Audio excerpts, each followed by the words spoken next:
Welcome to Wholesale Hotline, where we cover everything to do with wholesale real estate. I'm Jamil Damji. I'm Brent Daniels. And I am Pace Morby. And together we cover the most important parts of wholesale real estate. Lead generation. Conversion of sellers into contracts. And dispositions. Guys, remember when you're watching this show, do us a favor and squad up in the comments. Make sure that you are liking and subscribing to the YouTube channels and in the Facebook group Wholesale Hotline. Most important, we want to know we're doing a great job for you and helping you build your business. So go give us a review on iTunes and or Spotify. So squad up and enjoy the show!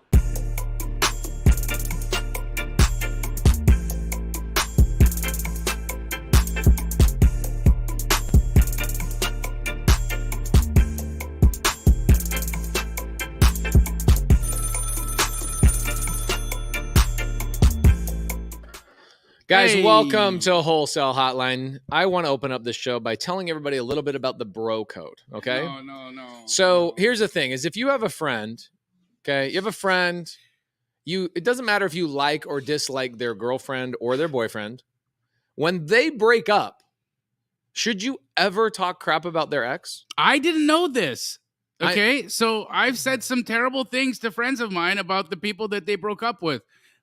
I'm not going to say any names or anything, but one of my very good friends broke up with somebody who I actually thought was a very nice person. You know, she's a very nice girl. So there wasn't a lot to say about her because she was cool. Yeah. But I just said, to be supportive, I was like, bro, good thing you guys broke up because she looked like she smelled bad. Yeah, exactly. She sucked. I've now done this 3 times with very close people, very, very close people, business partners, people that work with me. And I say stuff like, yeah, you're better off, man. That person sucked. And even though you don't actually think it, why is it a bad idea? Because they get back together. Because people are weak. No, it's because making up is better than what? Than the first time. I think the second time. You think the second rodeo is better than the first rodeo? I think the second rodeo is better than the first rodeo. Guys, in the chat, let us know. Do you guys like leftovers or do you like meals the first day that they were delivered? That just wondering. Is food better in the fridge after it's been hanging out a little while?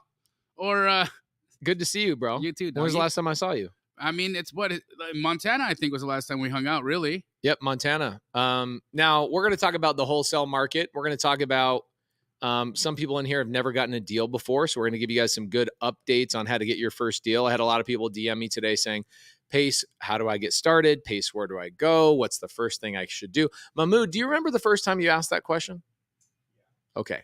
The greatest moment in your life in the wholesale world is when you finally look back at that question and go, man, I can't believe I was stuck on that thing for so long, which is how to get started. So we'll talk about that today. How do I scale? What does the market look like? Are you excited about wholesale, et cetera, et cetera, et cetera? We're going to jump into that. Dope. But man, both you and I have both been traveling a lot. Dude, you have been all over the place. I took a little bit of a summer sabbatical. I had my daughter come in from Canada, and it was, one of my girls is a senior now in high school. She's about to turn 18. And, when a child turns 18, what is the likelihood that you're going to get another really big summer where you get to go away for, over a month? So we just took this as the opportunity to, get the 2 girls out, my wife out, and we traveled Europe, hung out with each other for a month and a half, just, in each other's faces all summer long. And it was a lot of fun, man. I really enjoyed the time, got to get to know both of my girls a little bit better. They grow up so quickly and their minds evolve by the minute. And so it's just nice as a dad to be able to touch base and see, how are you today? What's going on in your life right now? Yeah, it's a fine balance of life. I was listening to Kim Kardashian, of all people. Hate her or love her. She was... What's the hate? Well, some people don't like the whole influencer thing and whatever else. But she had this really great story. She said that with the California wildfires, she's had to vacate her property about 5 times the last 12 months. First time she vacated the property, she took like half a day to get all the the really important designer stuff that was like $50,000 shoes, $100,000 dress. And then she got like the photos of the family. She got the blanket that she remembered from being 12. She got the kids' photos. She got all that kind of stuff. That one Christmas of her and OJ. Exactly. Was that a real thing? Mm-hmm. Wow. Okay. So she got all the cool things and she loaded up basically in a hotel, right, for a month. Mm-hmm. And then she had to move it all back in. Right. Wildfire comes again a second time. She's like, second time around, I literally just took the kids' blankets, the memorabilia. I left all the designer stuff. I realized that didn't mean anything at all. And then same thing, moved into a hotel for a month, moved back into the house. A couple months later, another wildfire. So the third time that she took all her stuff out of the property, it was just her and the kids. And she said the point of the story is like literally nothing matters except for me and my family. And I think some of these material possessions mattered, but these wildfires really kind of threw that in front of my face. Same thing with you traveling this summer, right? You just getting right to the point, traveling around. You guys went to Amsterdam. You guys went to we were Greece, in Italy, Greece, England. I went back to our house in LA, hung out with you in Montana, went to Cabo with the Almusas. Then I went to Colombia for my buddy's getting married. It was craziness. Basically just a bunch of creating memories. Lots of memories, bro. Creating memories. It wasn't like you're driving around in some Lamborghini and flying private jets and eating caviar every day. It was literally just hanging out, creating memories. Correct. And what I love about it is that you could take a sabbatical. You could take 5 weeks, 6 weeks, 7 weeks because you have a business. Yes, sir. And I know this for sure because you and I share an office. Yep. I've got two of my businesses in the same office that you have a massive operation in. So I get to go in this building and I look at this massive operation and I'm like, there's nobody in this business. Nobody. I've been around the country 15 times around.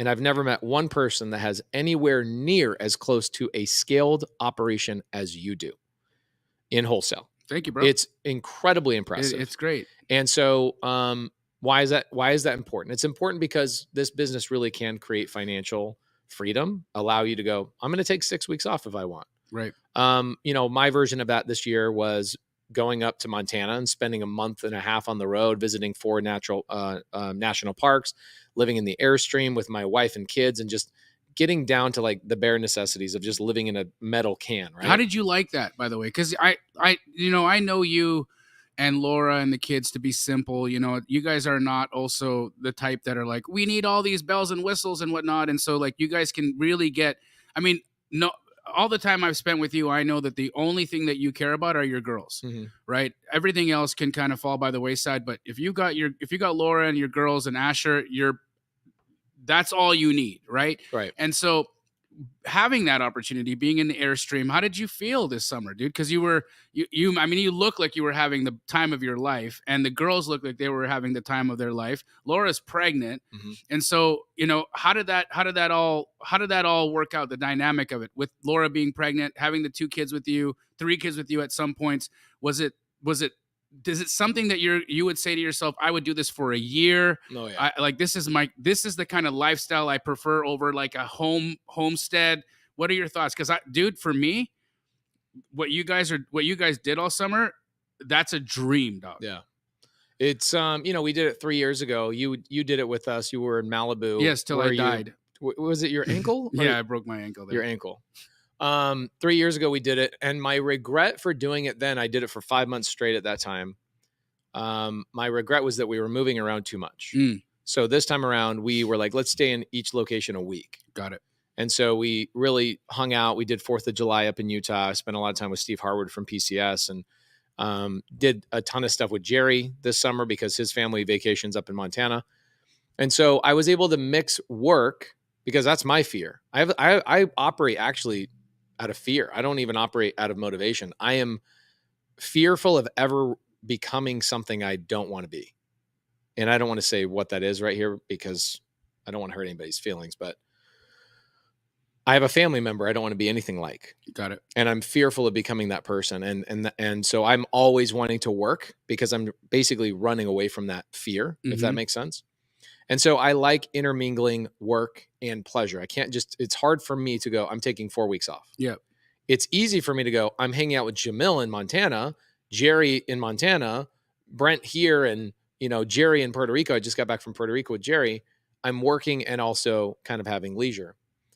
I also just realized through all of that, I'm like, no, I have such a good operation and good partners, and I've built, you know, this amazing company. You forget that you don't have to grind all the time. Right. You grind for so long and so hard and so consistently that you forget that you are allowed to stop. Dude, and you want to know when I had this realization was truthfully, on the 7th of August, when all my wires start hitting in my world, right? I'm like, because I didn't work July. Right. I mean, I did, but I didn't. I did, you know, I was on my Astro calls. Those were twice a week. You know, I still did the things that really move my soul.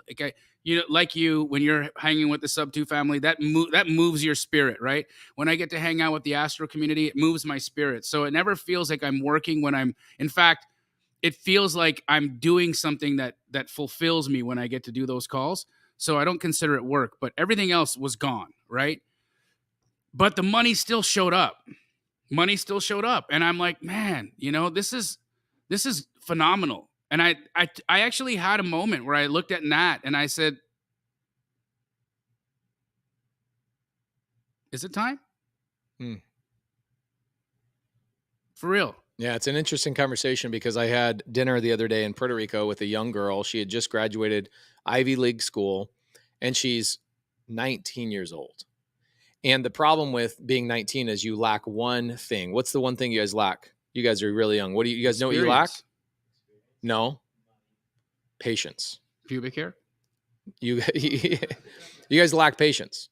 You want it now. You want it yesterday. And even if you accomplish and you have $100,000 a month, guess what? You feel like you haven't accomplished much. Mahmood, is this hitting home with you? Okay. So I'm talking to this girl and she's like, well, when is this? And when can I slow down? And I'm like, you haven't even started. Right. You literally have to understand that the fact that you and I are having this conversation, that we made it 3 years ago, 4 years ago, right. 5 years ago, right. and we're just coming to the realization that it's okay for us to take 5 weeks off. That should tell you how long it takes and how conditioned you become to the grind for so long that one day you have to shake yourself out of the grind. Yep. In fact, it's your team. It's my team that's like, hey, maybe you should slow down a little bit. We got this. Right. Right. Right. And so, anyway, it's interesting, but that's what wholesaling real estate and fixing and flipping and buying and holding can do for you. And so, let's jump into it today. What do you say? Get it. I'm excited. Amazing. Oh, that's cool. Anna Wynn says, my teenage daughter's name is Patience, my constant reminder. I love it. Yeah. See, Tech says, yeah, I want it now. I ain't waiting till I'm 65 or even 45. There's celebs making millions in their 20s, but don't dare tell me to be patient in real estate. This old man, this ain't acting. Okay. What I find interesting is that people will go to college to become doctors 12, sometimes 16 years after their tenure, their, residency and all that kind of stuff to make $300,000, $400,000. Real quick. Yeah. They're saying, I want to go fast. But bro, you went fast. I went fast. Guys, don't take what he's saying right now as we didn't go fast. Understand that like our world's changed in 5, 6, 7 years. Yeah. Right. We rode this trajectory and we've exploded in our lives and things are phenomenal. But relatively speaking, 5 to 7 years to go from, a regular life to having a scaled operation is not slow. Yeah. And here's the other thing too. I want you guys to pay attention to this. This is something I don't think I've ever talked about.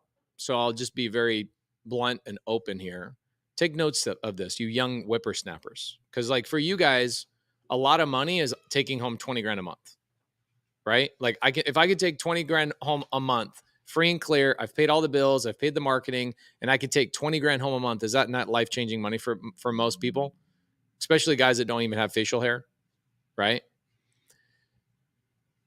I remember when I was 24 years old, I told myself, because this was the environment that I was in, if I could just make $5,000 a month, I'd be set. I remember feeling like that too. Okay. You guys have similar numbers in your mind right now because that's who you're hanging out with. You're hanging out with other people making 10 grand a month, 12 grand a month, 20 grand a month. You see people on IG making 100 grand a month or 200 grand a month, but you're not hanging out with those people that often. Okay. Now, maybe there's some people in real estate that are doing $100,000 months, but are they taking home $100,000, Mahmood? Is that how it works? No, it's not how it works. So for me, my first number, so you guys got to understand, your first number is what you're thinking about.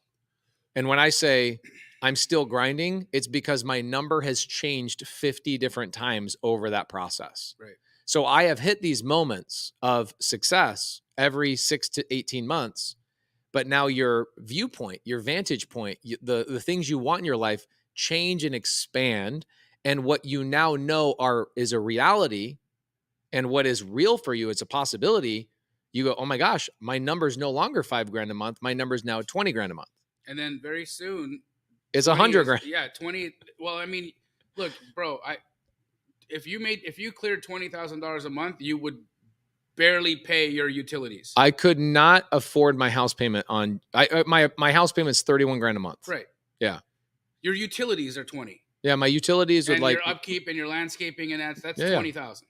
Right? Yeah, between 15 and 20. So yeah. baseline for you is like 50 to 75. Just to pay my house payment and and maintain it. I mean, this is what happens as you upscale your life, as things get bigger, your bottom, your like nut gets bigger. You got to bring home at least $50,000 to $75,000 a month just to pay the bills. Yeah, and that's an interesting conversation, because you look at Ryan Pineda and you look at Brandon Turner. We're talking about this on Ryan Pineda's podcast, and then I was on Ryan Pineda's podcast a couple of weeks later, and he's like, how much does it take for you to just flatline? I go, 100 grand a month. Mm-hmm. He's like, why is it so much? I go, well, I spend 30 grand a month on travel. Like, I travel $30,000 worth. You and I, right now I'm traveling a lot more than you are, but when you and I were traveling a lot, it's $25,000 to $30,000 a month. Right. But that doesn't mean that I didn't have the same number when I first started wholesaling. When I first started wholesaling, okay, maybe a year and a half before I met you, my number was, it started at 10 grand. If I could do that thing and take home 10 grand a month, I could slow down on my construction company that was making me about 60 grand a month. Okay. So I was making really good money in my construction company. I'm like, but I'm working Saturdays and Sundays. So if I can make 10 grand a month, I could stop working Saturdays and Sundays. Do you see how small my goal was at the time? Like, all I was trying to do is make 10 grand a month. Then you hit 10 grand a month. You're like, wait, why was my goal ever 10 grand a month? Right. But that's the process, right? The process is you have to go through those things. Trust the process. I hate when people say trust the process, but now that I trusted the process and I've been through it, I'm like, oh my gosh, trust the process. So then I went from 10 grand to how do I do 50 grand a month? And I was able to get to a consistent $50,000 a month in my wholesale operation within 4 months, maybe 5 months of starting. Right. Now, when I first started, do you remember how my leads came in? First started? Yeah. When I was Homevestor. Homevestor, but what's their techniques? It's well, they're doing direct mail, Mhm. they're doing billboards, they're doing TV, it's all the Inbound. old school inbound stuff. So I remember talking to you back then, and you would have to write $50,000 or $60,000 a month just to get the phone to ring 15 or 20 times. Yeah, it was 20 grand a month to get 15 leads. Right. So my leads were really expensive, but my leads were and good. And you're also the best in the country at closing those leads. And so even then your cost per contract was ridiculously high. Yeah, it was really even high. being the best. And that, like, Pace was number one in Homevestors for closing leads. They used to ask him to come and train new people, new homevestors that were getting their franchises. They'd say, Pace, come and train them. Even then, what would you say your average cost per contract was on those? So national, let's see, 20 grand, I would get 4 contracts. So 5 grand a contract. I mean, and you're the best, right? Yeah. So what would the average 10, be? 11. Yeah. So I don't, that's not my strategy anymore, but that's how I started. Right. Right. So my leads were coming in inbound. And when I scaled that and I topped out and I was making $50,000, $60,000 a month and I was number one at Homevestors, I was like, wait, hold on. If I'm the number one out of 1,100 franchisees nationwide and I'm making 60 grand a month, that means I've hit the top. Right. I've gotten the best. How do I get out of this? Yeah.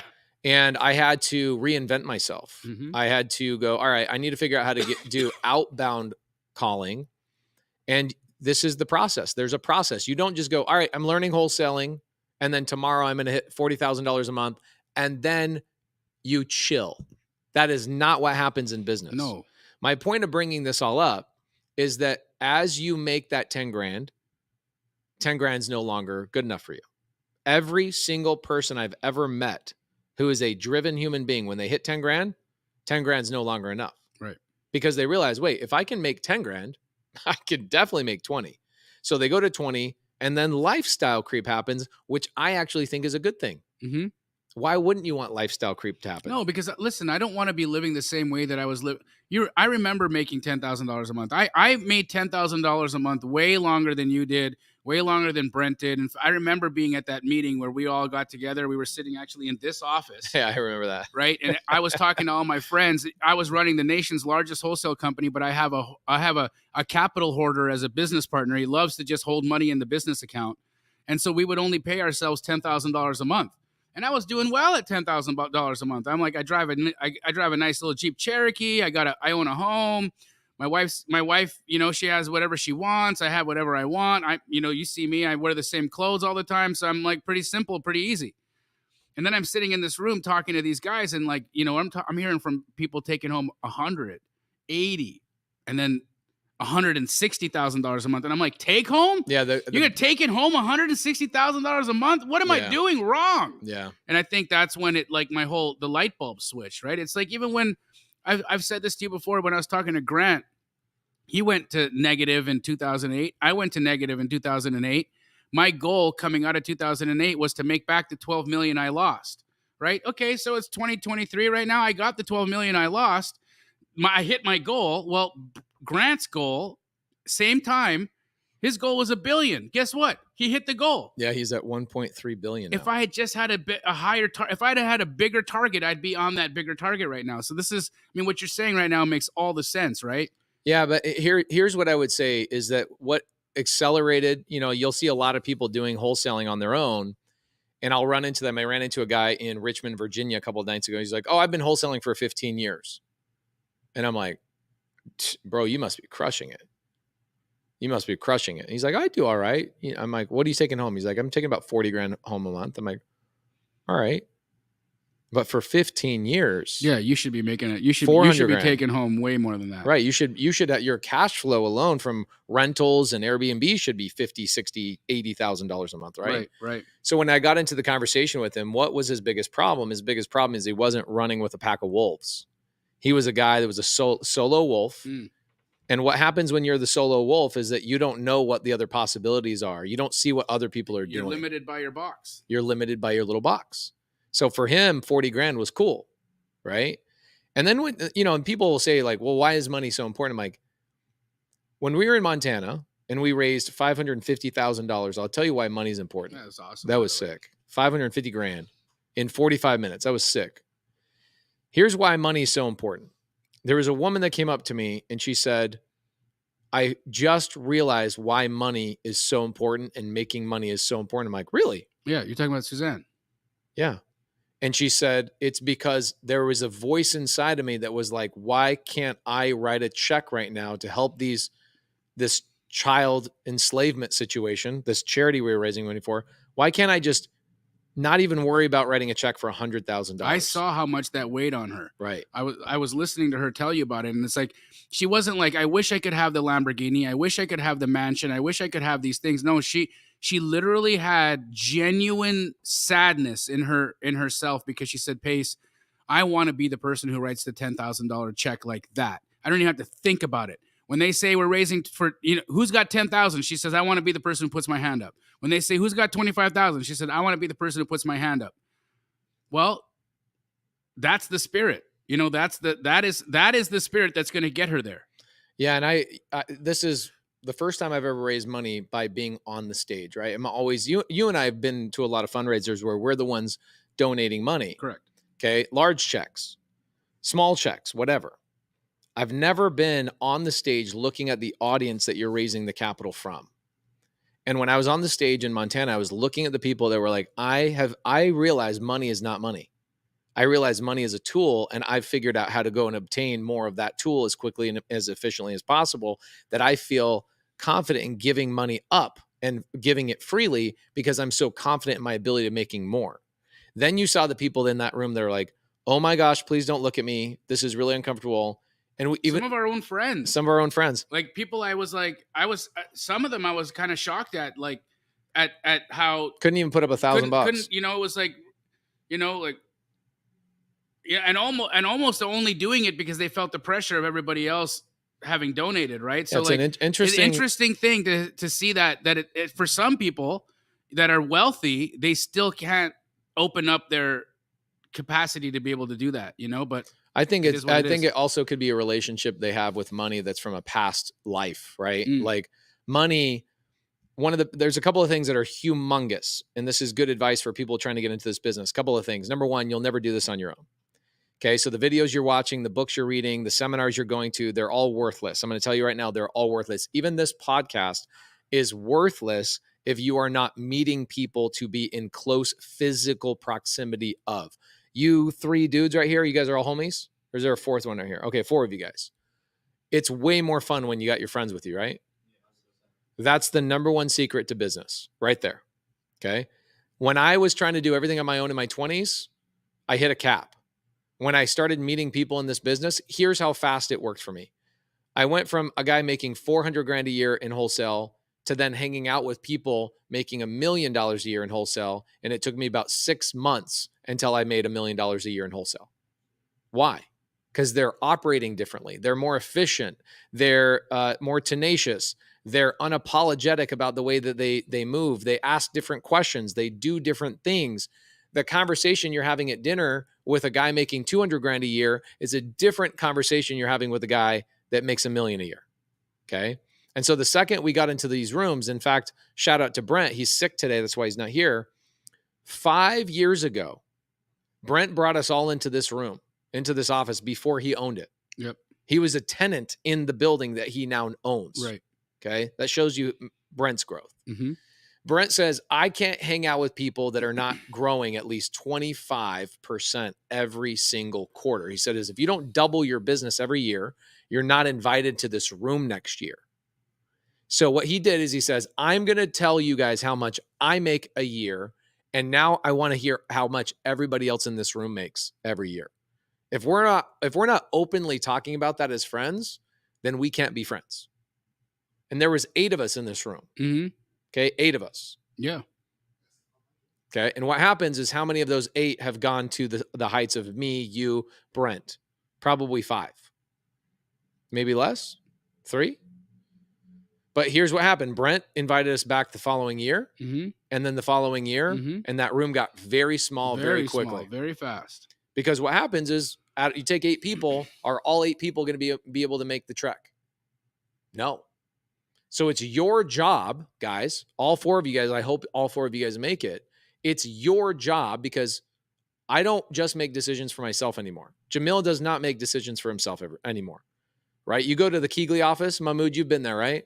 Does Jamil only make decisions for himself when he wakes up in the morning? So when Jamil makes a decision to spend time with Pace, he made that decision, and it will either benefit or pull away from his team at Keegley. Okay. There's a domino effect in everything he does. Every decision he makes, where he goes to lunch, who he's hanging out with, how he posts on social media, impacts everybody in his organization. Same thing with me. And this is why Jamil and I have really stuck with each other, is because we constantly push each other. My decisions are for 600 employees every day. They're not for myself.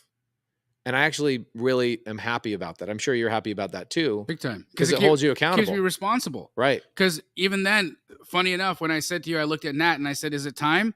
And she said, maybe for you, but what about the hundreds of people that depend on you? What about the thousands of people that are gaining their entire financial futures because you're showing them what to do? I don't give a shit if it's your time or not. It's not theirs. And you didn't figure this all out just so you could have a cush life. No. You figured this out so you could pass it on to the next person. Absolutely. Okay. And so guys, that's what this is about. You're going to end up upgrading your friends throughout your life. You will outgrow friends just like you outgrow CPAs. Here's another note to take. You're gonna upgrade your CPA at least 5 times over the next 20 years. Please upgrade your CPA at least 5 times. It's a requirement. You will outgrow your CPA. Your CPA will not be able to handle you. Actually, here's a couple of things. So the CPA that handles clients that make $500,000 a year won't take you on as a client. They won't take you on. So you have to go to the CPA that only takes on $100,000 to $200,000 a year clients and understands that type of client. Then you're going to get to a point where like, my CPA sucks, dude. I'm paying taxes. It's like, I'm paying taxes. It's because you have the wrong CPA. You've now outgrown him.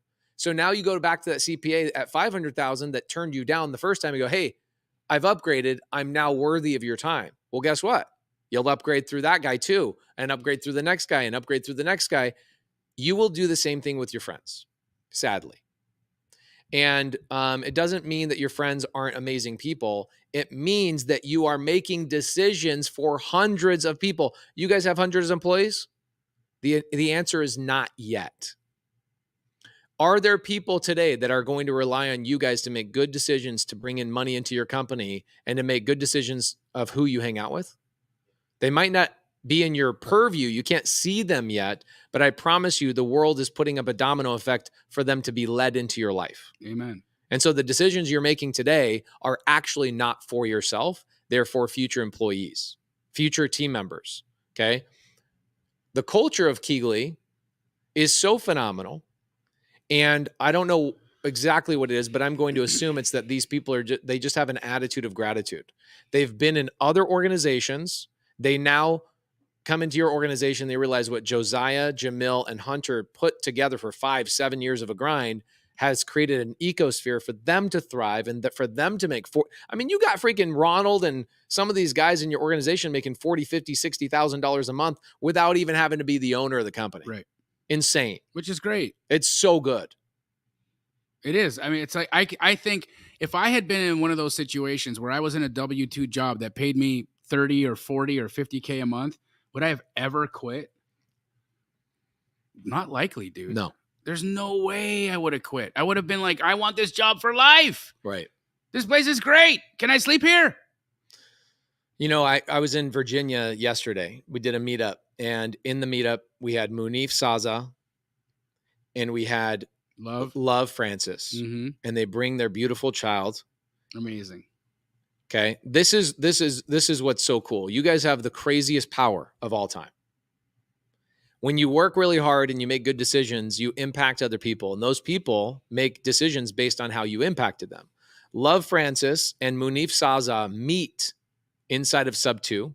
I had taught Love Francis how to do transaction coordination, and I had taught Munif how to do creative finance and closing deals. So guess what? This was like a match made in heaven. They end up getting married. She's his full-time transaction coordinator. They end up having a baby. His mom, he brings his mom and dad to this meetup yesterday in Virginia, and he says, I want you to meet my parents. And his wife comes up to me. She says, I want you to know how much I appreciate how you've changed my son's life. Wow. And I'm standing there almost like I'm disconnected. He's like a ghost. I'm outside of myself. You're dissociated. I'm watching this happen. I'm like, is this my life right now? And then I can, in the back of my mind, I can track back 5 years ago where I made the decision to do certain things that then ultimately impacted and created a child on this earth that I did not conceive. Right. My vibrations helped conceive a child. That is the craziest thing.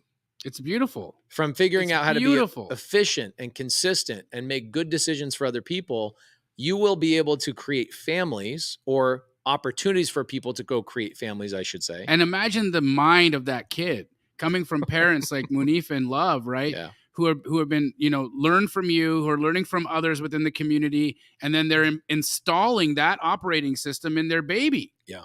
Right? That kid is going to have so many options, so many friends. Imagine the network that child will be born into, right? Just phenomenal. And every one of you guys watching this right now have the exact same opportunity in front of you. There's near 800 people watching live right now on Wholesale Hotline. You guys are all in the chat, communicating with each other, talking to each other, squatting up, finding out who's got what, who's where, how can we work with each other. This is what we're talking about. Right. So step number one, when people say, how do I get started? I would avoid being a lone wolf. I would make sure you are around people. Step number two, take inventory of how much money or deals those people you're hanging out with make or do. Why is that? Because you are, sadly, the sum of the 5 people you hang out with. You just are. You want to make $1 million a year, Mahmood? You got to hang out with frequently people that make $1 million a year. That's it. I'm 40. Okay. I got gray in my beard. I know one or two things more than you young whippersnappers. Okay. I'm in Brooklyn 3 nights ago. Okay. Chris Jean-Baptiste, shout out. Medium Wave Dave, shout out. We do a meetup in Brooklyn at the Jay-Z Museum. So sick. And I get this guy comes to me and goes, Pace, I know you're not answering questions tonight because I tell people like, hey guys, I have an hour. There's 300 people here. I want to meet everybody. So no questions. Let's hang out. I want to shake your hand, give you a hug. Let's take a photo. This guy goes, I know you're not answering. This is always a New Jersey or New York thing. They don't care that you said no questions. They're going to ask you a question. He says, I got a question for you. I go, let me guess. You want to be more? You want to do more? You want to have more?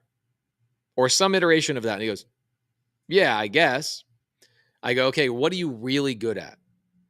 He goes, I don't know, nothing. I go, no, you're good. Everybody's good at something. What are you good at? And he goes, oh, I used to swim competitively.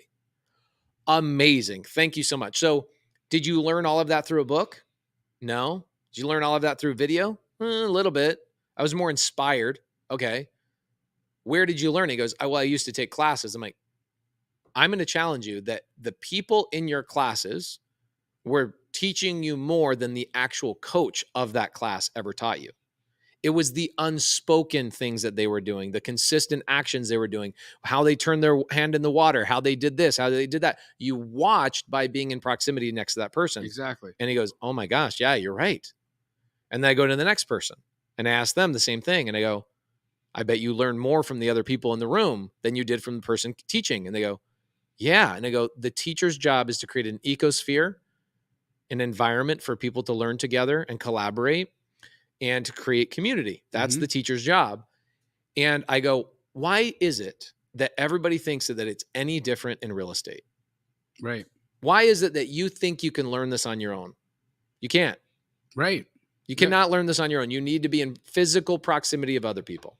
It's the old adage, right? The how many times when you're on YouTube or you're look at one of your ads, look at the comments, and some schmuck will put in there, you can learn all this for free on YouTube. Yeah. And I think to myself, man, oh man, oh man, your point of view is so limited that truly the reason why you're going to continue living in a survival mode in life is because even when you're commenting, you're stingy. Yeah. Even in comments, even in like what is free for you is so full of restraint, Bro, that you can't even say to yourself that I'm like, wait, hold on a second. You mean there might be value with other people? You mean there might be something valuable about being in a community of people where I can connect and learn with them? Or how about oh my God, crowdsource experience? Think about this. We've all lived we've had a lot of problems. Mahmood, you've had problems in your business I've never had before, and vice versa. So what's cool is that you've gone out into your own vein of the world and you've experienced these things on my behalf because you're willing to bring them to me and cut my learning curve from 2 years down to 2 weeks, right? So the more friends you have, the more you can crowdsource all these experiences, resources, and skills, which is amazing. Okay, now, next thing I want you to write down. This is very important. Your income, as we talked about in step 1, right? Get a pack of wolves around you. Your income will never go past how much your friends are making. It will never go past, okay? Temporarily, it might go past, and then your friends need to catch up or vice versa. But there's a overall vibration that what happens is you start making more money, you're attracted to hanging out with other people who are making more money. Why? Okay, because this is the next thing you got to write down. Your personal income, okay, will be limited by your personal development. 100%. Your money, your personal income will never go higher or faster than your personal development. Okay. Now, when we talk about personal development, what are we talking about? Merit badges. I think about merit badges. I'm a Boy Scout. Okay. So I remember getting all the merit badges like canoeing, archery, all these little skills, these micro skills, right?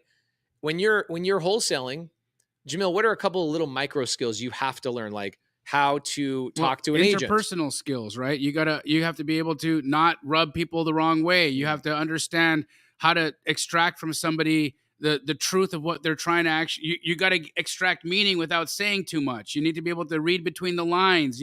You've got to understand how to negotiate. How to ask good questions. You got to know how to ask good questions. You have to know how to listen. So think about this. Every one of those things he just said is a merit badge that is an individual skill that you have to obtain. So when you see other people dominating, it's because they have hundreds of micro skills that you look at and you go, oh, they must be really good at cold calling. No, there are hundreds of micro skills that they have obtained. And so when you talk about personal development, I'm always looking at what's my next merit badge I have to obtain. Now, at my phase, I can tell you my current merit badge I'm trying to obtain is better storytelling, right? Because we're all barbaric. You guys would rather learn through a story than a list of things. You want to hear a story. How does that actually apply to me? So storytelling is really important to me. Another thing that I have to learn is I learned the merit badge. I obtained the merit badge of raising $100,000 for my first project like 5 years ago. Okay. Well, once you get past that merit badge, now I can go to $500,000 merit badge and go, okay, this is another thing. Then you go to $1 million. Now I'm currently at $25 million merit badge that if you came back to me and go, hey, can you raise 100 grand for me? I'm like, that's more of a bother than it is a challenge. Right. But when I was on that merit badge, that was a freaking challenge. Mm-hmm. So you have to obtain these merit badges. That is called personal development. So think about this. Write this down. Take inventory of what are the things I'm actually good at. Some of them have conveyed from your previous job, right? Like when you first started out, you were selling websites back in 2001, right? Correct. Yep. Were there micro skills or merit badges that you have obtained that conveyed over how to talk to people, 100%. how to stay consistent? Consistency was the number one thing, right? And also, solving the problem myself. One of the things that I think is one of the most crucial predictors of a person's success is if they come across a situation or an obstacle, that they go about finding the solution to that situation, or that obstacle, without having to go, hold on a second, I'm going to stop. I'm going to now put the buck in somebody. I'm going to put the ball in somebody else's court, and I'm going to ask a question, and I'm going to wait. And then when I don't get the answer that I want and the timing that I want, now it's no longer my fault. It's their fault because they didn't respond to me the moment that I had the question. Right. So now I have a reason that I get to just sit back and be like, oh, I'm the victim. I just get to sit here. Nobody wants to help me. I'm all by myself. Just the way that I always said I was, just alone in this world. I knew I was right. I knew nobody wanted to help me. Exactly. Right. Yeah. When the fact is that, look, at the end of the day, nobody's going to take responsibility for your life except for you. Right. People might be able to help you. People might hold your hand. People might be on the same journey and on the same path. And in times, you guys might be able to collaborate and help one another. But at the end of the day, you've got to take responsibility for the situation that you're living in right now. And that means when you have a problem or an obstacle that you need to solve or overcome, figure it out. Figure it out. There's people, there's internet, there's books, there's podcasts, there's YouTube. Man, oh man, dude, you can, just like that, whoever it was that's in my comments right now says, you can learn all this for free on YouTube. Yeah, you can also learn plumbing. You can also learn how to install a roof on YouTube. Doesn't mean you should, but hey, if you're in a situation and you got a problem right now and my plumbing is broken and I got to go to YouTube to find the answer just to fix it for the moment, you can do that. But instead, I'll be like, you know what? I got to fix this plumbing leak right now. You know what I'm going to do? I'm going to send Pace a text message. And I'm going to say, hey, Pace, what do you know about plumbing? I did my job. I did all that I could. Now I got to wait for Pace to respond to me. And if Pace doesn't respond to me right now and my house floods, it's Pace's fault. Right. So think about this, right? So you've got step number one in starting anything is always get a pack of people around you. This is why we do live shows instead of pre-recorded shows. We have 800 people in the comments. A lot of people have done a lot of deals together. Okay. So live shows are way more important for us to watch you guys squat up with each other. That is the whole common thread of the show, is because you'll never do anything on your own. Yes, sir. Has anybody figured out a strategy of how to make $1 without another human being involved? It's not possible. Okay, interesting. So what you're telling me is that it's physically impossible for me to make $1 without another human being involved. Everything is a value exchange. Okay, so if I go back to step number 1, which is get around quality human beings, then me plus other human beings equals more money. Correct. Me plus quality human beings equals even more money. Right. Okay, so that's step number 1. Make sure you have a pack of wolves. Step number 2, take inventory of those people every single year. Okay. Now, number 3 is obtain personal development. And I hate the ambiguity of personal development. It's like, no, think about the micro skills, talking to an agent, being consistent.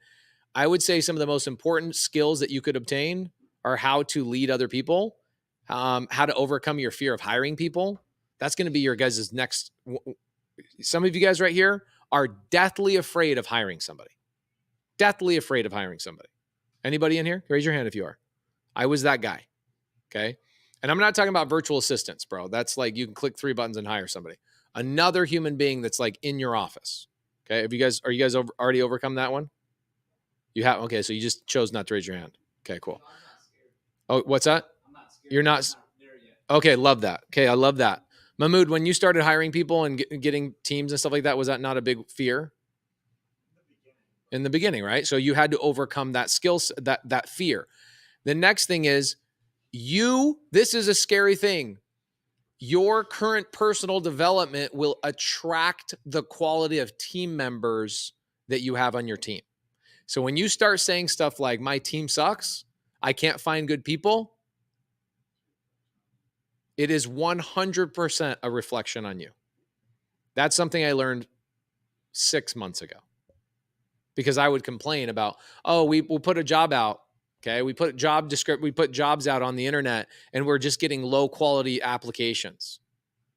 And then somebody came along and it was actually an applicant that tried to apply for one of our jobs. And they were so kind to give us some feedback. And the feedback was, hey, your website is lackluster and non-motivating. That's the reason why I'm going to end up just canceling the interview, is because I'm not inspired to work for you. Wow. That's feedback, bro. Yeah. Now check, Matt, if you could pull up manifestu.com. U is in just the letter U, manifestu.com. Okay. We immediately, when we find this out, we go, oh crap. This is like, we're throwing out bait into a river to attract a fish. And the quality of my bait is what's going to bring the quality of the fish, right? So if you go to manifestu.com on your phones, look it up and tell me that's not an inspiring website. We put that up in 3 days.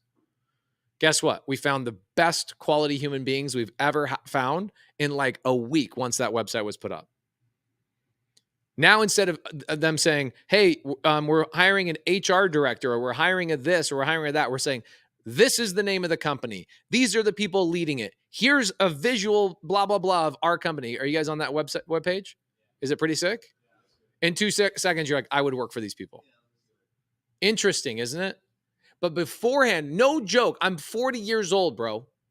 And every time I put an application, we put job descriptions out on the internet, we are like, the job title and how much we pay is what's going to attract the people to come work for us.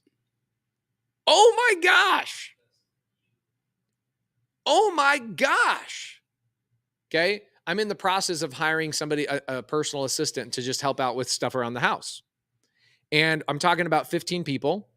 And what am I doing every time I talk to somebody? I send them a link to my Instagram or my YouTube and I go, this is who I am. This is who my wife is. Immediately, all 15 of them are like, I want to work for you. Okay. But before I send them the link, they're like, well, tell me a little bit about the job. How far do I have to drive?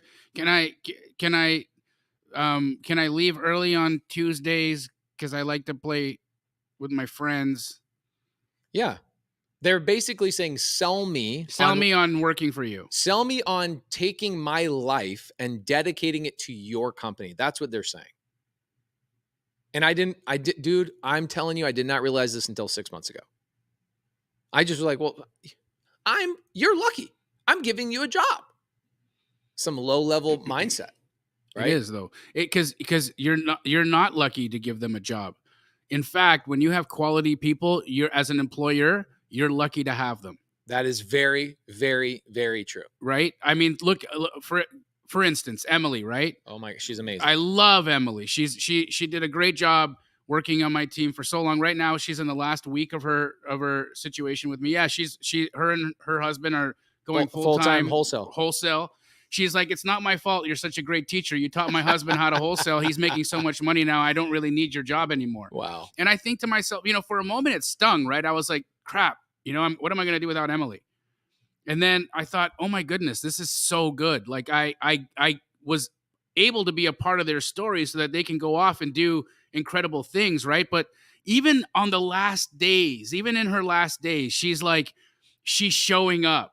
She's putting 110% out there. She's doing everything she can possibly do to be a team player. And she even said, guys, just so you know, even after I leave, please reach out, call me. I will always be available. I'm always going to be a part of this team, and I'm always going to be helpful. That's a quality human being. Very much. Right? Normally, when people are like, hey, I'm about to leave my job, my husband makes so much money doing something else. They're like, later, bitches! And they leave. Well, most people would just go, oh, you're quitting? You're putting in your 2 weeks? You can just leave. Right. But Emily, you're like, please stick around all the way because she's amazing. She's my little sister, like she grew up, and it in the beginning, it was just Emily and I, right? Like, you remember, she was my videographer. She was my social media manager. She was my content creator. She was my YouTube channel manager. She did it all. My personal assistant. She used to come to set and film little reels while you and I were on break. And then at 110 degrees. In 110 degrees, and then go and like edit them and then chop them up and then write a caption and put it on my, like, dude, and now I have, this huge team around me, and it's like, oh, this all started on Emily's shoulders. So I have nothing but love for her, but she's grown so much, right? She did so much. She's a quality human being. And it's that I'm lucky that I had her for as long as I had her, and I was able to grow with her, and she was able to grow with me, and now she's off to do her own things. You guys should always be looking at the people who work with you in the same lens. Right. If you look at any of your staff right now and you're like, man, I don't like this person, or this person rubs me the wrong way, or I wish this person would work harder, you're doing it wrong. Yeah. Here's a couple more things. Okay. A couple more things I've learned in the last couple of years. A couple more things. Ice Cube said something really interesting on an Instagram reel. I didn't see the whole podcast, but he says, if you don't plan on not making it for 5 years without making 50 cents, then don't even start. Right. And I was like, wow, that's actually in a lot of ways very true. Now in wholesale, it's not like that. It's like, if you actually give it your all, okay, you give it your all in 30 days, you're making 10 grand. 20, you could, yeah. Right. And on average, it takes people, 90 days. Right. If they're, But to get to a point where you can take a 5-week sabbatical, what I'm talking about is all these micro skills. You don't just go, all right, I'm going to learn how to do deals and I'm done learning all these things. That's where the real learning starts. Leadership, balancing money. Oh my gosh, you know how many times people ask the question? You've heard this 1,000 times. When you get your first wholesale check of $30,000, what do you do with the money? And I'm like, what does it matter? And then when you actually make that money, you're like, oh, what do I do with this 30 grand? Right. How much goes to taxes? How much goes to leadership? How much goes to maybe getting an office building? When am I ready for an office building? Right. Should I get an assistant? Am I ready for an assistant? That is where the real learning starts, how to be an actual business owner yep. versus running a wholesale operation like a hobby. Okay.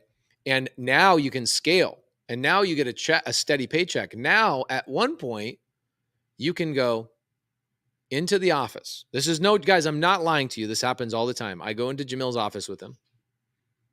Okay. We do share an office. Mm-hmm.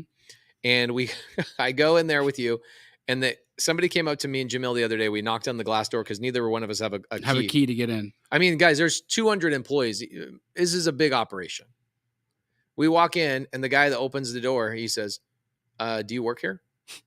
I was like, ha, that's a good one. And I was like, oh, he's serious. He's serious, yeah. He has no idea who Jamil and Pace are. That was one of the greatest moments of my life. Right. Right. It's great. Why? Is because there's a machine running that is feeding families paychecks every 2 weeks. And the person who grinded out for 5 years, nobody knows anymore. Not nobody, but Yeah, a good but 40% of the employees don't know. I walk up and down the halls of that office, and I'm like, I don't know anybody's name. Right. You know, a few people that have been there a minute, but it's still what it is. Dude, it's too big. It's too much going on. So final thing I'll say, we'll do a little bit of Q&A today. The final thing I'll say, I saw this thing. Jamil talks about vibrations all the time. I reposted on my Instagram story, and it was talking. Did you see this? The thing I posted on my Instagram story talking about the vibrations of the universe, like energy. You talk about this all the time. Yeah. Energy is neither created or destroyed. Or just transferred from one form to another. Right. So Second law of thermodynamics. You have the ability to literally manifest anything you want. Yes, sir. And so what I start thinking about, I wish somebody told me to think about an office environment to that detail so that I could manifest it. Most people are manifesting, how do I make 20 grand a month? But nobody tells you, hey, the thing you should be manifesting is creating a machine that when you walk into it, people are like, who are you? You know, it's really interesting you say that, because there were moments I remember when I would do my visualizations, because I do them daily. And one of my visualizations was being in an A-class office space with people buzzing around like bees, and me having like being a part of it, but not really a part of it. But I would visualize that. I would see it. I would be like, how many people are there? What type of furniture do we have? Mm-hmm. How many fridges do we have? Right. And then funny enough, there was a moment where I was like, we have 3 fridges. We have 5. Yeah, you have 5.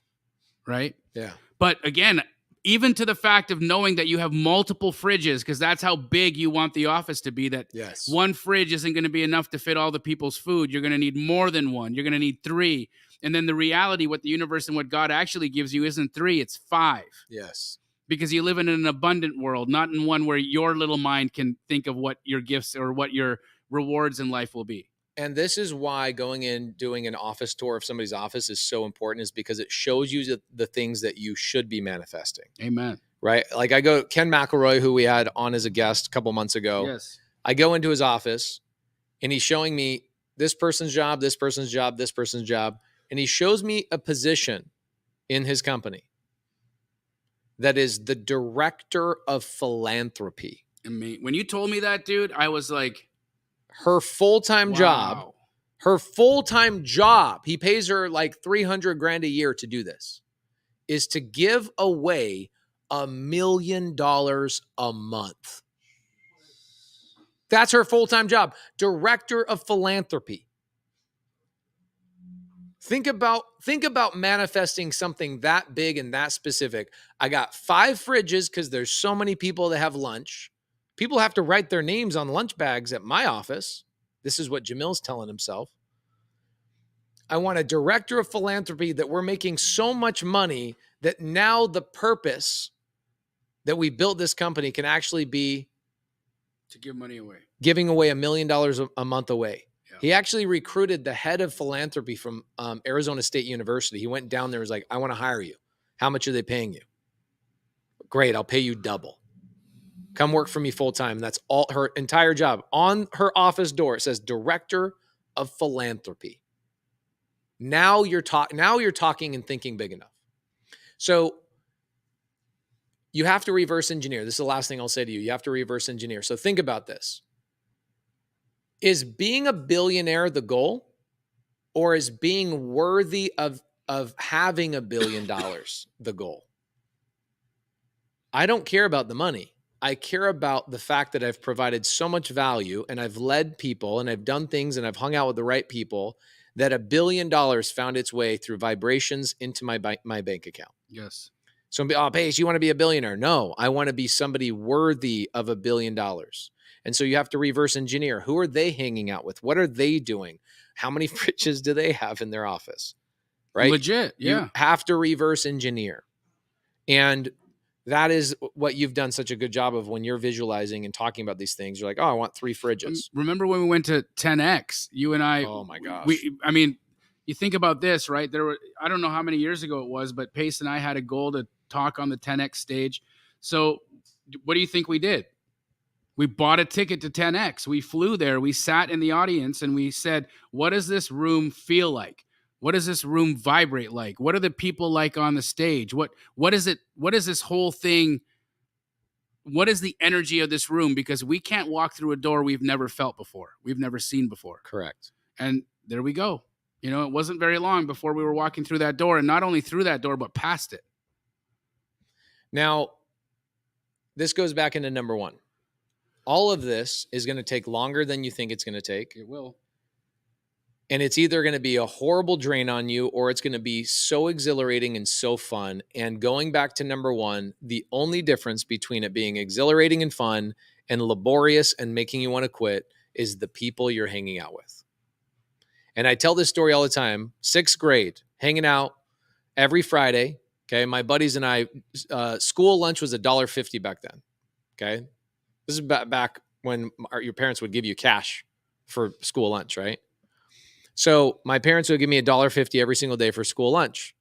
And I figured out how to eat my lunch for $1 a day, and so did 4 of my other buddies.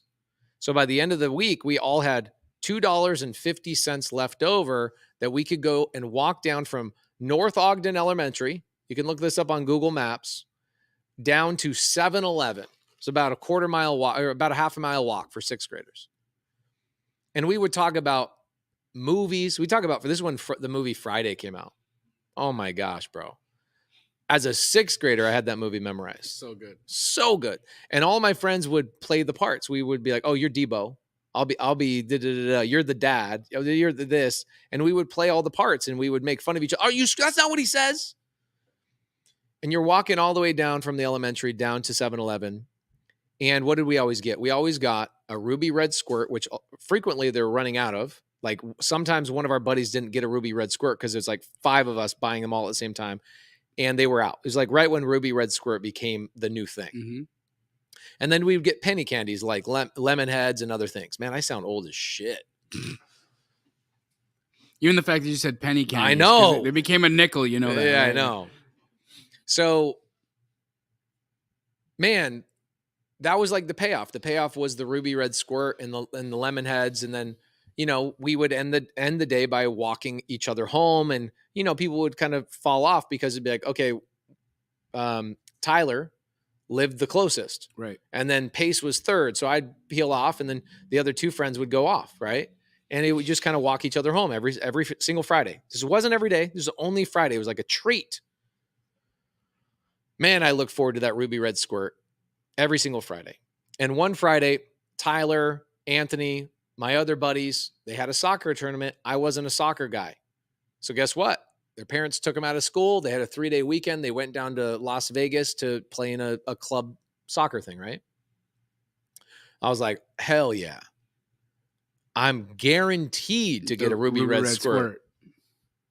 One of these idiots is not going to steal my ruby red squirt. So I rush down to 7-Eleven. I get down there. I get my lemon heads. I check out. I get my ruby red squirt. I walk outside. I open it up and I drink this ruby red squirt. And it just didn't taste the same. Because your homies weren't there. My homies weren't there. Yeah. And so many people think that the destination is the goal. The entire time, and I'm glad I learned this in 6th grade, it was always the journey. It was the things, it's the places you and I have had chicken wings in Milwaukee, not the $100,000 we made that week. Right. It was the 3 people that came up to us and said, I quit my job this week. And you and I were both there to hear it. It was the funny things that happened around and all the fun memories that we've had, not the money we made. Right. The money we made was actually a byproduct. It was a byproduct of how much fun we were having. Right. And so when people come up to me and they go, man, I just, I'm having a really hard time. I go, my question, what do you think my question is? Who are your homies? Who's your best friend? And they stutter, they pause. And I'm thinking, you thought this whole thing was about ruby red squirt? No, it was about laughing and joking around with your friends and throwing out movie quotes and having a good time and keeping each other accountable to staying in the business. And those are some of the valuable lessons I've learned through this, journey. And Brent Daniels has been so impactful for a lot of us. He was the guy that would hold us accountable to these things, and would call people out on their bullcrap. Yep. Very strongly. And super proud to be his friend and grateful that he called us the board of advisors. Okay. He would put the people in his circle. He says, you can only handle 5 board of advisors in your life. Who are they? Mahmoud, who's your 5 boards of advisors? These are people you have to be hanging out with at least 10 hours a month. Who is on your board of advisors? Some of you guys go, I don't have them. Some of you guys go, I do have them. I'm not really hanging out with them. Okay, well then we're human beings that learn through proximity. That means you need to figure out how to learn more through proximity. A lot of people in the subto community, you know what they do on Saturdays is they do power hour. They just get together all over the country. They make calls together. And so now everybody's learning through proximity. That is the way you got to get things done. Now, that's funny. Somebody says the art of storytelling. This is the first time you told this story. The art of storytelling, first time you told the story. I don't know. The story is called Ruby Red Square Yes. So there you go.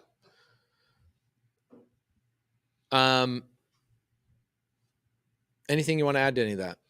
I'm 100% in agreement with you. And real quick, I was telling the community I was talking to on Sunday about this, but I have this friend, right?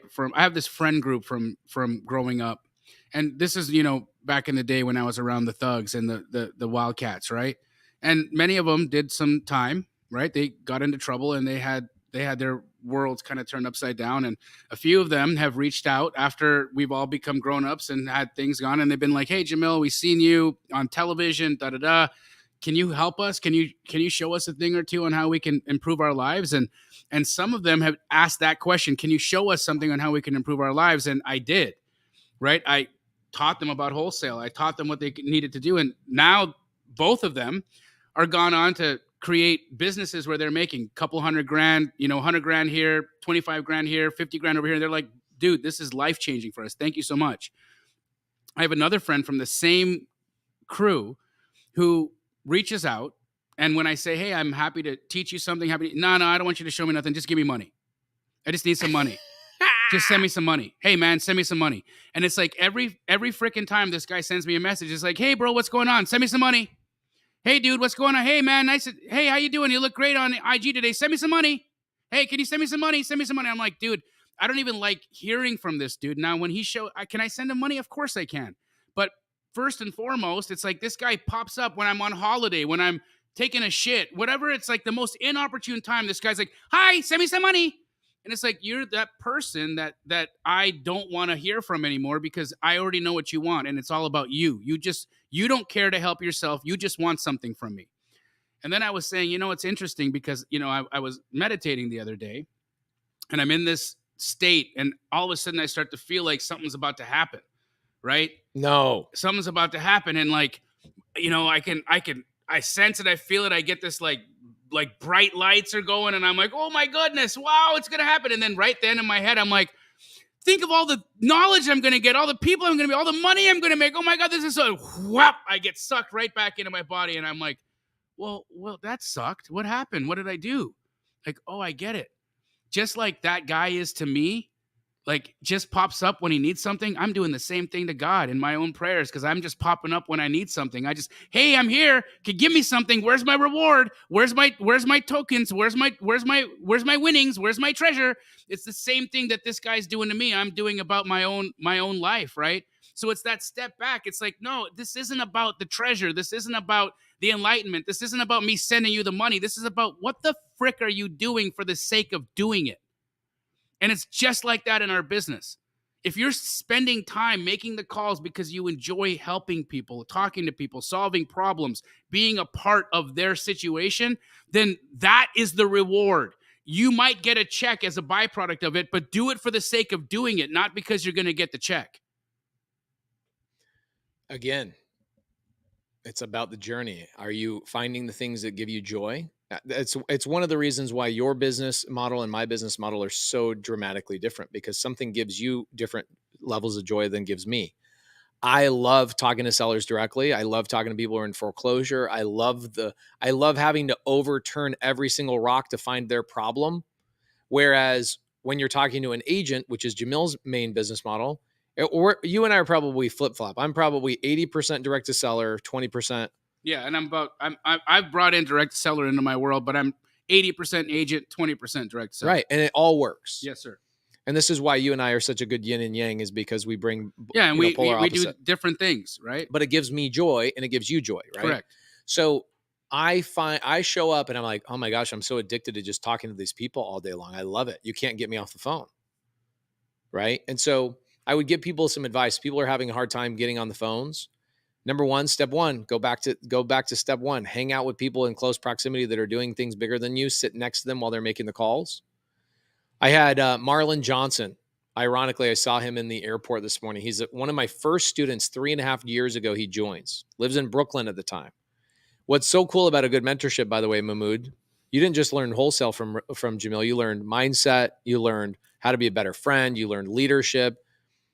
You were given permission to be full Mahmoud, which you're still working on. I'm still working on being full pace, full Jamil, right? Marlon was dating the wrong girl when he joined my mentorship. And very quickly he realized, oh my gosh, my mindset's screwed up. I'm not dating this. I need to get out of this relationship. He moves to Arizona to be close, because I talk about proximity all the time. He moves to Arizona to be close to the source, right, at the time. And he goes, can you mind if I stop by your office? And I go, yeah, come on by. What do you want to do? And he goes, I just want to watch your guys work. Okay, no problem. Come on by.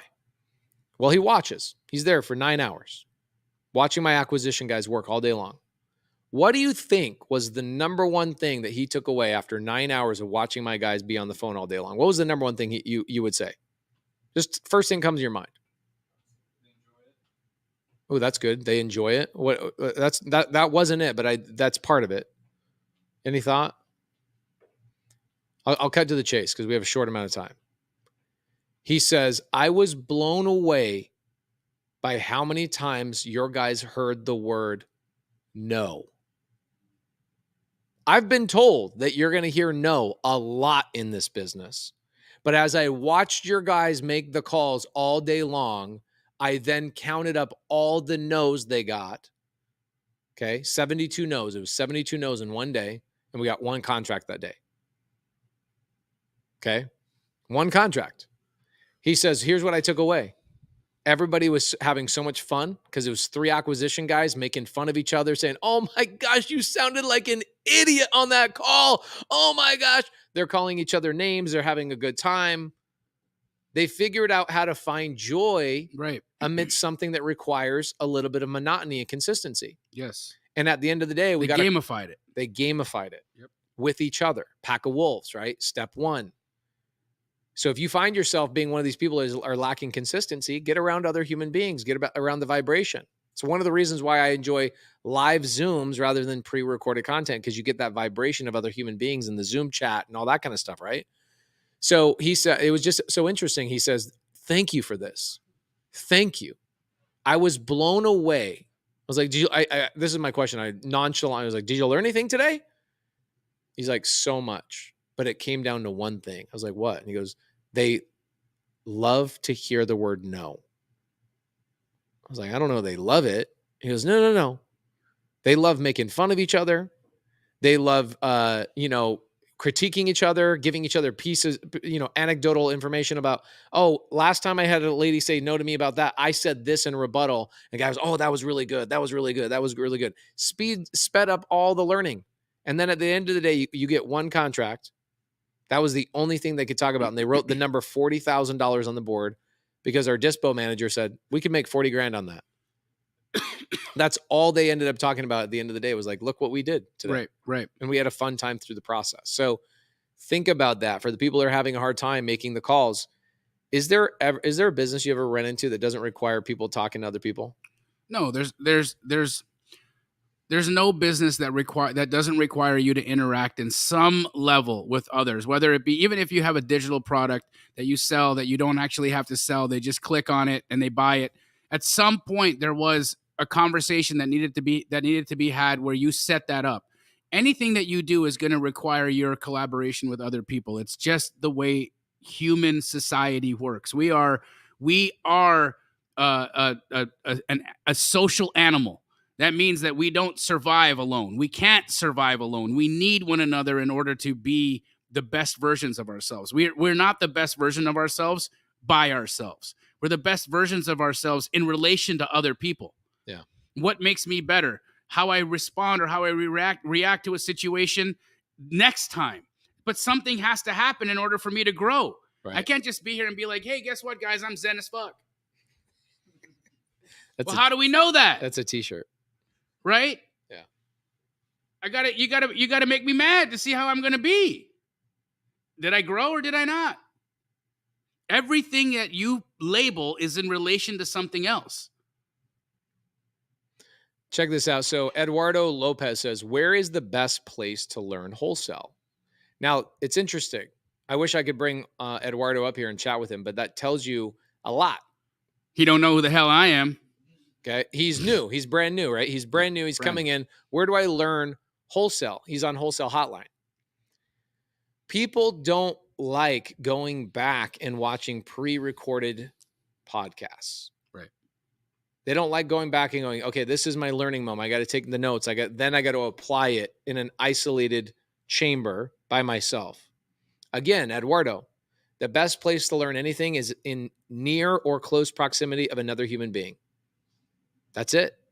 So you learn the words, you learn the terminology, you learn these things. Listen to 15 episodes of Wholesale Hotline, and then what you should be doing is networking with subto students, networking with Astro students, networking with the TTP rhinos because they're super horny. No, I mean the shirts have horns on them. Oh, they sure do. You guys are horny for deals. I love it. So you got to network with the people that are doing the business. Okay. So Josh Keating says, welcome, Eduardo. Take the podcast, take the YouTube, take the books, take the seminars as inspiration and terminology that you need to know, but immediately go and apply it next to another human being. That's it. What's funny, Eduardo says, can you put Eduardo's comment, his next comment up? He said he's new. I think. think. And then after that, there's one more. He says, I think he says I'm antisocial. I just want to hit that because, you know, there's a lot of people here that call themselves something. I'm an introvert. I'm antisocial. I'm this. I'm that. I want to read it so that we can kind of address it. All right, let me pull it up. I think it's right up here.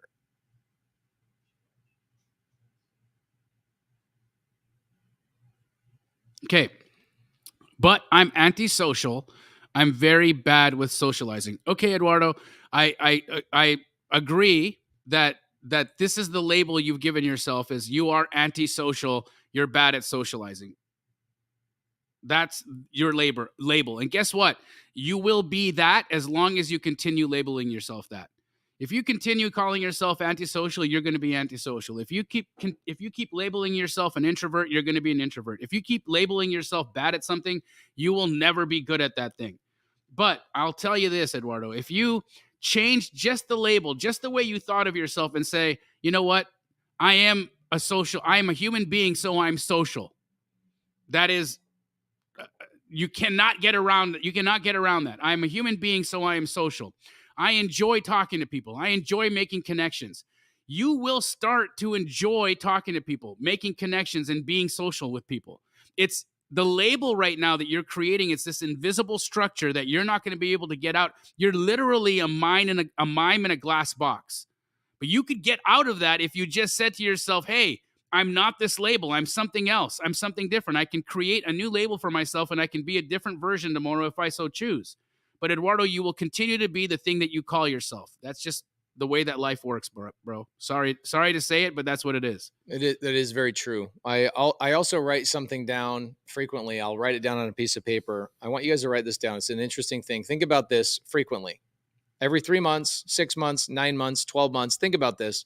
I had it as my number one quote. My number one quote now in my notes. Okay, I'll get to the thing I want you to write down. You guys will have your pens in hand right now. I'm sorry. My number one quote right now, and it has been my number one quote for 2 years, was actually a quote from Elon Musk's ex-wife. She had a whole article talking about how this guy was just a machine and how amazing he was. And she was just so complimentary to him. But she said to him, or she said in this thing, she says, it's not who you are that holds you back. It's who you think you're not. It's not who you are. It's not who you actually are that holds you back. It's who you think you're not. So when you say, I'm not social, I'm antisocial, it's who you think you're not. I'm not a social human being. That's the thing that's actually holding you back. I have not changed that quote from in my notes app in my iPhone. For some of you guys that have Androids and still have to like crank your phone to get the battery to start, you guys don't have that in your phone, I don't think. Maybe you guys have a notes app. I don't know. Mahmoud, you're an Androider? Damn, look at Tanisha Epps, bro. She's hot. Did she say she got married yesterday? Yeah, she looks so good, dude. Congratulations, Tanisha. My wife was just like, I've never seen a more beautiful woman. She looks so phenomenal. We love you. We love her so much. And I want to get to that. So here's the thing I think about frequently. Okay. Write this down. Don't be this person. You will default into, as a human being, you will default into comfort. Okay. As a human being, you will default into comfort all the time. So write this down. This is the thing to write down. Why do people not solve their problems?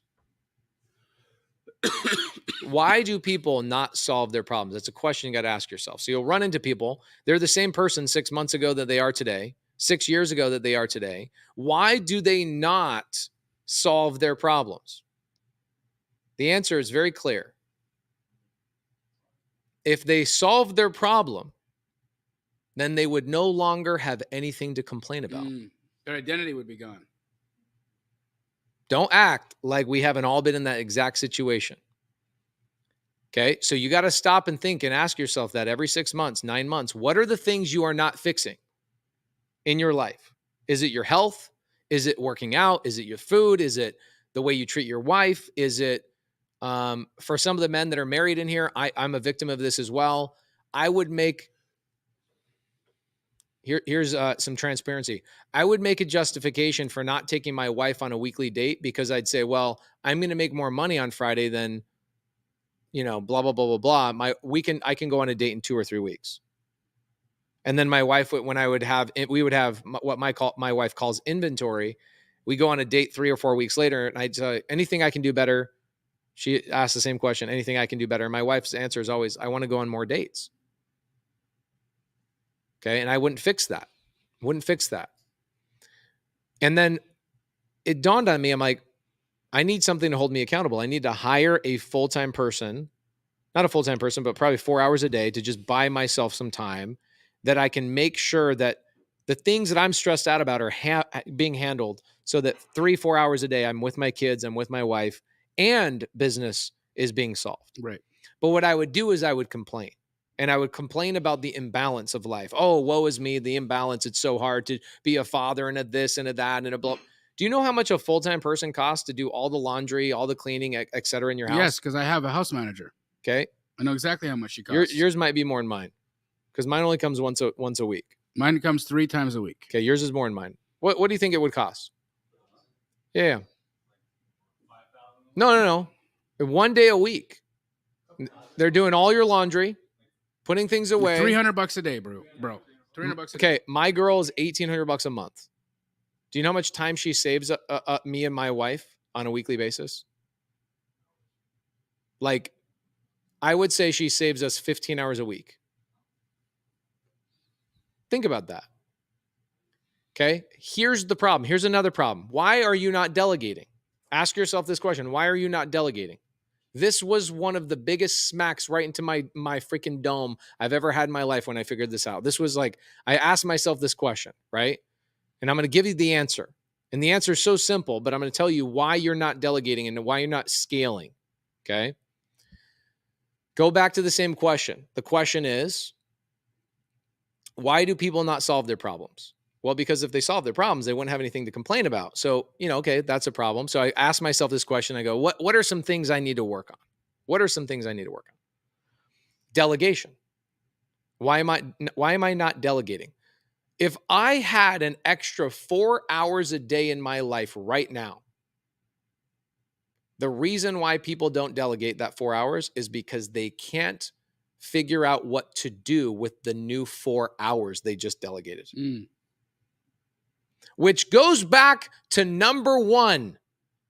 If you are hanging out with a pack of wolves doing higher level shit, sorry for people that are sensitive to the shit word, you will operate and find out how to figure out, man, I shouldn't be doing this. I'm watching so-and-so do this. I'm watching how they live their life. Okay. I'll give you another transparent thing. Are you guys learning anything tonight? Some of you guys, we got young guys in the audience, so I'm talking to a younger version of myself. I told my wife this thing for like 4 years. We need to do this. We need to do this. We need to do this. What the thing is really not important. It's a family thing. How to plan. It's whatever. It's not that important. We should do this. We should do this. We should do this. We should do this. We should do this. We should do this. We should do this. We should do this. 4 years. One night, we go to dinner with Anne Marie and Jerry Norton. And my wife comes home after that dinner. She goes, we should do this thing. I'm like, I've been saying that for 4 years. Okay. One of the biggest things I learned in my life is that your significant other needs to also hang out with high level significant others. And so what you guys will run into is you'll go, how do I get my significant other to get on the same vision plane as me? Have them hang out with some of the same friends, go on double dates. Okay. The people you're collaborating with, like Laura would hang out with Jamil's wife. Okay. Natalie. Laura would hang out with Anne Marie, Jerry's wife. And my wife would come up home with new ideas, new perceptions, new viewpoints that she didn't have before. And all of a sudden, my wife is now pushing me. It's a hack of life. So when people come to me and go, how do I get my wife in line with me? I go, tell her to come to a meetup and meet some of the other women. Have her hang out. The women will love on her. And all of a sudden, your wife is going to be more driven than you are. I wish I learned that fact of like, I will only be able to get my wife to do and see so much. She needs to see from her peers. I'm not my wife's peer. I'm a male. I'm not my wife's peer. Okay. That was a hack for me. You guys are all handsome dudes. You guys got girls? Not yet. You want me to give you one of the greatest hacks of all time too? You guys are in a generation, or you got a girl? No girl? Okay. You guys are in a generation right now. It's very interesting. Mahmoud, you got a girl? Bro, it's 2023. You guys got boys? You got some dudes? You got some dudes? Okay. Just checking. I'm going to give you a hack right now. Greatest hack I learned is get a significant other that holds you accountable. You will make money way faster, way more efficiently. I see so many men nowadays saying stuff like, I'm going to become financially independent and then I will find a woman. That is not how it works. Yep. You find the right woman and she helps you become financially independent. Has that been the case for you? 100%. Dude, Natalie used to send me, my wife was a housekeeper at the time when her and I met. She would clean a house. She'd make $80. I was so poor at the time that she would send me money so that I could live off the $80. You know what I mean? Like this was our situation. And now you look at my life and I think, anything she wants, whatever my wife's heart desires, she has, because she was with me when I was a bum. You know what I mean? And of course, today, if I was to go out, if I was single right now and I was, going out and talking to girls, I would have to wonder, why are you here? Are you here for me? Or are you here for my success? Are you here because of something else? Like, I don't know what it is. Do you want the influence? Do you want the eyeballs? Do you I don't know. But I have in my life somebody that I can implicitly trust, because there was none of that when we met. Right. You look at Conor McGregor. You guys look at Conor McGregor, his come up with his woman. Right? That's what I'm talking about. Having the foundation. My wife is the foundation of everything I do. She provides a space that when I come home from battle all day long, I come home to this unbelievable space that revives me and energizes me. Same thing with you. You get plugged in, you get re-energized, you go back out in the world. Now, I say this because I hang out with a lot of younger dudes that are doing a lot of wholesale deals, and they're always saying, right now is my money-making years, and when I make enough money, then I'll go and get the woman. You are attracting the wrong woman. I promise you. At that time, you will, 100%. Because because I also this is my second rodeo. So before I met Natalie, and I had made money, and the girl that I attracted at that time when I had money, and I was out there mingling and dating, bro. Yeah, same thing here. Zach Pate says that's the same thing with LeBron's story. Now, guys, of course, there's stories outside of this, right? People cheat, people do stupid things, but my experience has been find the right woman and she'll help you along the path. 1000%. Okay, I wouldn't be anywhere as far as I am today without my wife. Now, I do want to take the last couple of minutes and just say, first off, I love you. Love you too, brother. Really appreciate you're the best friend I've ever had in my life. Likewise. And I'm just so grateful for you. Secondly, I want to say thank you to Tanisha Epps, who is now Tanisha Spencer. Tanisha finally got married. Super excited for her. I was able to go to the wedding. It was my first time to Virginia. We had a DMV meetup yesterday. It was 380 some odd people there. Absolutely epic. And Tanisha, we love you. You're so amazing. She's one of these leaders in the community. She's not just subto, not just Astro. She's across the board one of the best people in this entire community. She is one of the very, very few people I've met that when she had nothing to offer, she figured out how to find something. I'm gonna give you guys a little tip, okay? I hate ambiguity. I'm gonna make a t-shirt that says ambiguity is bullshit. Ambiguity. I don't like when people are like synergy, scale. It's like, no, give me some real life stuff. Give me some tactical stuff. Yeah. When you're brand new, let's say you join Astro, you join Sub2, you join whatever, and you're like, I don't have anything to offer. I have nothing to offer. This is what Tanisha did. This is one of 1,000 examples I could give you. Tanisha comes into Sub2 2.5 years ago, roughly, a little bit over 2 years ago. She's not a real estate person. She's an insurance person. She comes in and she didn't ask, okay? She didn't ask, what can I do for this community? This is what she did. She started realizing that the same questions were being asked over and over and over. The same questions. So what she did is she said, I see that Pace is answering the same question every time he's on Zoom. I'm going to go and find the answer in the Zoom vault, and I'm going to create a master list of the top 25 questions that I see Pace answer on the Zoom vault. And when people ask them in the Q&A, I'm going to let Pace avoid having to answer every single one of those questions over and over and over. So she would come in, and all of a sudden, somebody comes in and goes, Pace, I have a question about, okay, DTI. Bing, right in the side chat. It's like she had copied and pasted. Here's the answer to any question about DTI. 1.5 hours on a Zoom, and here's the Zoom link. She put it in the side chat before the person finished answering their question. She was so aware of what was going on, and she said, how do I fill in the gaps of people that are missing this value? And she was helping me. And all of a sudden, now the Q&As are going faster and the same questions. We stopped answering all the same questions 100 times. We started getting to more nitty-gritty stuff. She elevated the entire community. And more important than that, she went into the Zoom. She calls me up. She goes, do you mind if I go in the Zoom vault and I reorganize the way that people search for things? They find things from the last 3 years of Zooms being done so that you can start answering more elevated, more in-depth questions and doing all sorts of series that I do now. She literally has made thousands of people millions of dollars because of what she noticed before she had ever done a real estate deal. That's it. So when we had people in the chat today saying, hey guys, how can I add to you? Pay attention and do something. Yeah, see, Redding says, I've never heard this. When you guys hear me talk about Tanisha and give her gratitude, it wasn't even so much the things that she did. It was the way she did them without being asked to do them. You want to get my attention? There's a guy yesterday. I'm in DMV, and this guy goes, "Can I just get 5 minutes of your time? I need 5 minutes of your time." Mahmoud, what do you think this guy wants from me? He wants to pitch a business to me. He goes, "But you can promote it to your audience, and you can do this, that, and the other." I'm like, "Whose product is it?" It's mine. I'm okay, and I'm listening to him, nodding my head, and I'm thinking, how fast can I get out of this conversation? Okay, sweet guy, really nice guy.